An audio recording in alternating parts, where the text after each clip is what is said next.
Ellie! Ellie! Ellie, I'm sorry! Anong karapatan mo pagharapin kami ng babaeng yun?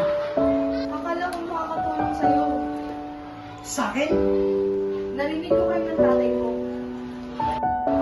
Cargo ko pamilya ko, Mia. Pas ka na doon. Naisip ko, parang makapunod ka. Move on saan?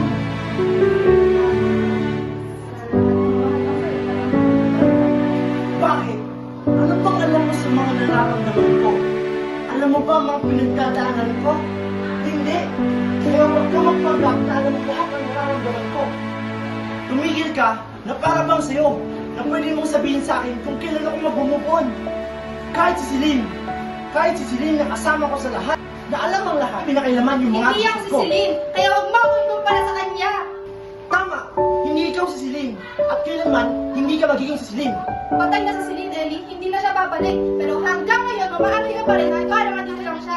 Nandito siya! Dahil nandito siya! Kung nandyan siya, asa sa